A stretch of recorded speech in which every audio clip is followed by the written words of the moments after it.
Dino Crisis is a third-person survival horror game where you play as Regina, part of a special operative team sent to Ibis Island, where dinosaurs have mysteriously overrun a research base run by a world-famous scientist that was recently thought deceased. The game is available on PlayStation 1, PC, and Dreamcast.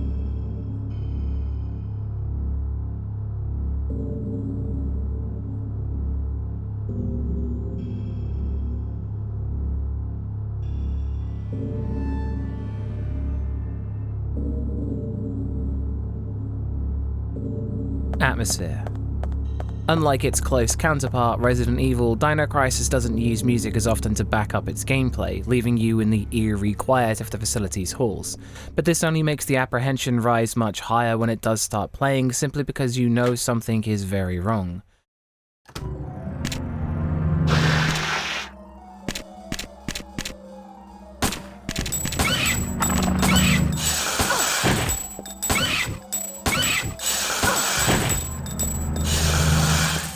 There's a minor sense of tension that's often shattered by the surprise introduction of enemies into an area.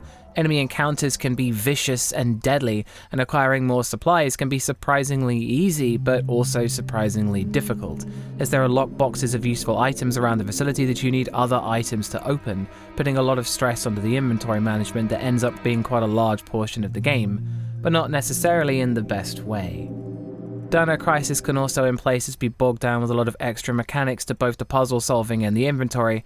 The game's puzzles can be tedious to a point where some of the doors not only requiring essentially 2 keys but also a puzzle to solve even when you have both keys, and some of the inventory can be overcomplicated with a lot of extra items, making things like healing yourself more complicated than just using a health kit. It's not difficult to overcome, but it can be easy to forget, adding more stress to the gameplay.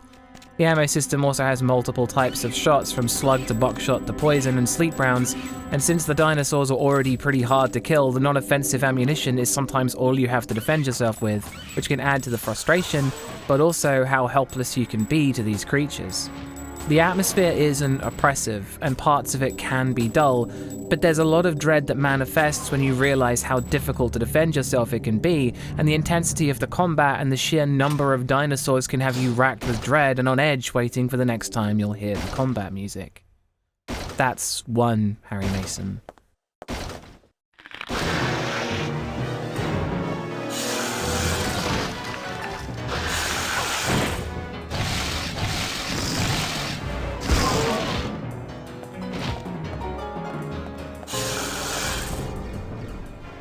Scares. The typical Velociraptor speed and tenacity makes for some real close calls, as you're only just able to get away from them in most scenarios when running as fast as you can. Failing to do so ends up with Regina getting thrown around like a ragdoll or pinned to the ground and eaten.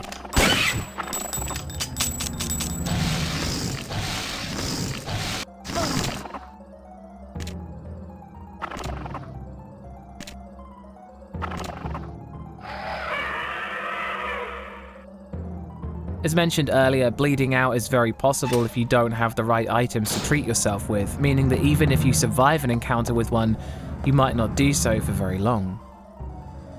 More difficult enemies like the stronger or flying enemies can devour you quickly or pick you up and throw you into a spinning vent. And of course, getting grabbed by the T-Rex is an immediate death sentence.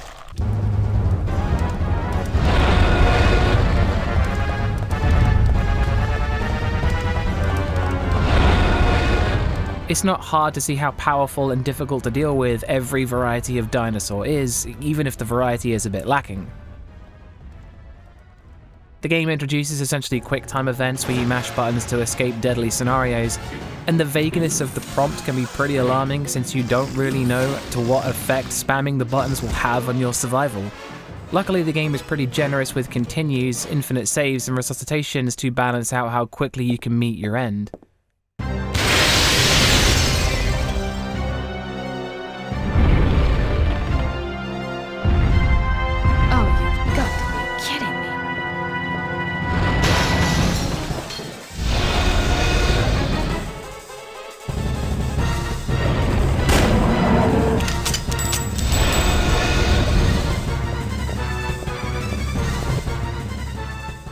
Dealing with of the dinosaurs is obviously where a lot of the fear comes from, and from the number you end up having to deal with can feel oppressive, and the ammo and item management puts a harder strain on that. The game also has quite a lot of scripted events, and some of them are really spectacular, with the T-Rex smashing through the vents on the upper floors to chase you along the rooftops, with you only just being able to get out of the way each time it lunges at you. And it does such a good job with making these moments feel nail-biting. Dino Crisis, in specific scenarios, manages to be more frightening than Resident Evil and throws more aggressive enemies and situations at you more frequently. That's 2 Harry Masons.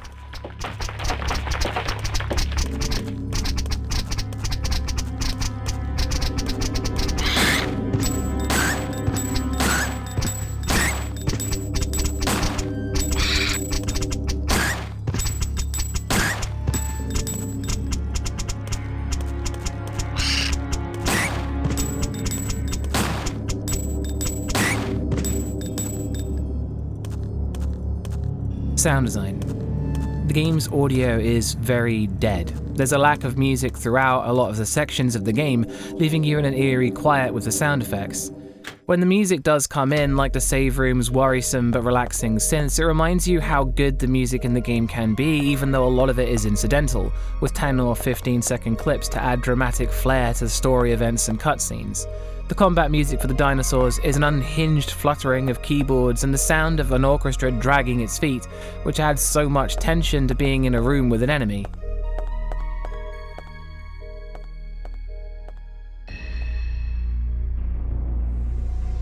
There's a lot of synths and that classic pseudo-orchestral keyboard tone that do so well for the tension, and combined, ends up making majority of the soundtrack. It's very unique. The sound effects are loud and blunt, and some things end up repeating a lot. Having a dinosaur repeatedly running into a laser fence produces the exact same sound effect every time, which could be an issue, but the effects themselves, despite being basic, are still kind of iconic, like the doors opening and the T-Rex roaring. Somehow they're fun to hear. You okay, Regina? Where's Gale? I don't know. Haven't heard a word from him. What's he doing?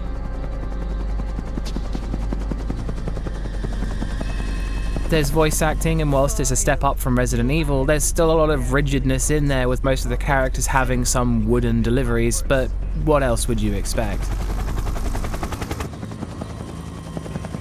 That's odd. Something must have those animals spooked.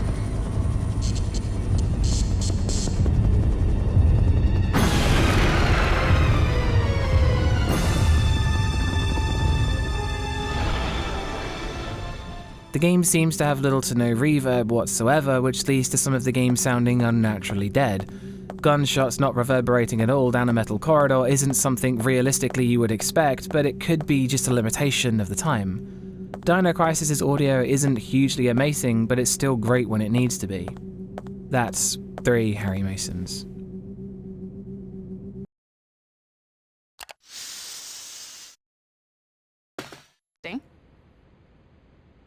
This guy's been eviscerated.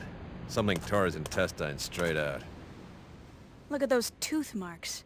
It had to be some sort of animal. Okay, let's move on. Gore. Thanks to the new mechanics, getting attacked by a dinosaur can leave Regina bleeding, and this leads a little trail of blood on the floor as she runs away. Obviously, getting devoured by the dinosaurs is equally bloody. Shooting dinos leaves a fun pool of blood underneath them to know that you finally killed them, and failing some of the scripted events can leave a very familiar effect, except this time it's Regina's blood. There's a lot of mangled corpses and smaller dinosaurs can be seen devouring them, but despite all this, it doesn't feel like a particularly bloody game, with memories of metallic corridors being far more prevalent than the bodies that decorated them, which makes stumbling upon a corpse something unique somehow. That's 4 Harry Masons.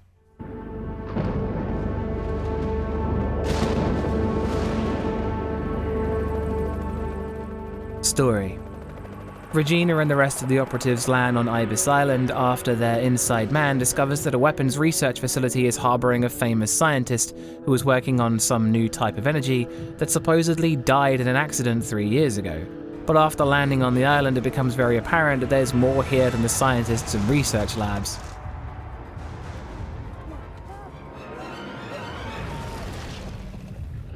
The game's story is unraveled through cutscenes and diary entries as the extent of what was going on the island is revealed, though some of the entries can be technical and boring, which made some of them much less interesting to browse through. You really needed to read everything in the game to not only find codes but understand how to solve most of the puzzles, which did mean poring over every note. The more interesting ones were about subterfuge and infighting going on between the researchers, but the overarching plot ended up being way more interesting than anticipated. Though not hugely surprising that somehow a science experiment on an island full of scientists was the cause of the problem. The game gives you choices in sections to let you choose what path to follow between Rick and Gale, your two surviving members, who both have very different priorities, and depending on what you chose throughout the game would affect the ending that you got. Dino Crisis' story is mainly pretty good, but it can get overcomplicated at some points and some of the reading was a chore, but not enough to really hurt the game. Making the final score 5 out of 5 Harry Masons. Dino Crisis is far from perfect, but it did get a pretty good score. I enjoyed it to a degree, but there were several points where getting lost or trying to solve puzzles or even knowing what puzzle to attempt first became a real drag, as the key items just kept mounting up and the order to use them in wasn't always clear. There were a lot of dinosaurs and I'd always end up with genuine despair to find another corridor would have multiple of them in it, making getting past them pretty challenging, but the game's willingness to give resuscitations and no limits to the saving never made it too much. Again, I'd like to remind you the whole thing is down to my opinion of horror games. If you don't share this opinion, then that's cool, I get it. I'd like to point out that whilst I read all the diary entries, I didn't show the T-Rex any mercy and advise you don't either. There'll be more horror reviews in the pipeline, and thanks for watching. Always go check out Bumps in the middle of the night. Peace.